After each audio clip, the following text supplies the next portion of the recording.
ফুটবলের বিশ্বমঞ্চে ট্রফির লড়াই তো আছেই, তবে 2026 ফিফা বিশ্বকাপে আরেকটি বড় আকর্ষণ হচ্ছে রেকর্ড পরিমাণ প্রাইজ মানি। যুক্তরাষ্ট্র, কানাডা ও মেক্সিকোতে অনুষ্ঠিত হতে যাওয়া 48 দলের এই বিশ্বকাপ ইতিহাসের সবচেয়ে বেশি পুরস্কারের টুর্নামেন্ট হতে যাচ্ছে। ফিফার ঘোষণায় অংশগ্রহণকারী 48 দলের মধ্যে মোট 655 মিলিয়ন মার্কিন ডলার পারফরমেন্স ভিত্তিক প্রাইজ মানি হিসেবে বিতরণ করা হবে। এর সঙ্গে প্রতিটি দল প্রস্তুতি বাবদ অতিরিক্ত 1.5 মিলিয়ন ডলার পাবে, অর্থাৎ বিশ্বকাপে খেলতে পারলে একটি দল নিশ্চিতভাবে অত্যন্ত 10.5 মিলিয়ন ডলার বা প্রায় 128 কোটি টাকা ঘরে তুলবে। সবচেয়ে বড় পুরস্কার অপেক্ষা করছে চ্যাম্পিয়ন দলের জন্য। বিশ্বকাপ জয়ী দল পাবে 50 মিলিয়ন ডলার, যা বাংলাদেশি মুদ্রায় 610 কোটি টাকারও বেশি। রানার্স আপ দল পাবে 33 মিলিয়ন ডলার, যা প্রায় 402 কোটি টাকা।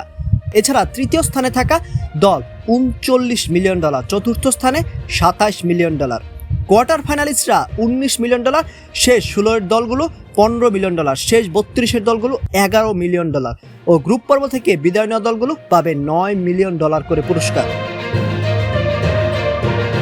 এই বিপুল অর্থের লড়াইয়ে বিশেষ নজর থাকবে ফুটবলের মহাতারকাদের দিকে। 39 বছর বয়সী লিওনেল মেসি হয়তো ক্যারিয়ারের শেষ বিশ্বকাপ খেলছেন। আর্জেন্টিনাকে শিরোপা ধরে রাখতে পারলে মেসির হাতে উঠবে আরেকটি বিশ্বকাপ ট্রফি, সঙ্গে দলের কোষাগারে যোগ হবে 50 মিলিয়ন ডলার। অন্যদিকে ক্রিশ্চিয়ানো রোনালদোর জন্য এটি হতে পারে শেষ বিশ্বকাপ। ক্যারিয়ারের একমাত্র অপূর্ণ স্বপ্ন বিশ্বকাপ জয়। পর্তুগালকে চ্যাম্পিয়ন করতে পারলে ইতিহাসের পাতায় আরো উজ্জ্বল হয়ে উঠবেন তিনি। এদিকে ইনজুরি ও উত্থান পতনের মধ্যেও নেইমার জুনিয়র স্বপ্ন দেখছেন ব্রাজিলকে 2002 সালের পর প্রথম বিশ্বকাপ জেতানোর।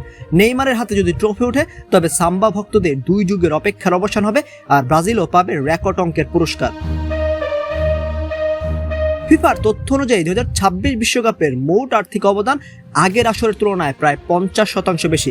ফলে মাঠে শুধু গৌরবের নয়, শত শত কোটি টাকারও লড়াই দেখতে যাচ্ছে ফুটবল বিশ্ব। এখন দেখার বিষয়, শেষ পর্যন্ত মেসি, রোনালদো, নেইমার নাকি অন্য কোনো তারকা এই সোনালী মঞ্চের সবচেয়ে বড় পুরস্কার নিজের করে নেন।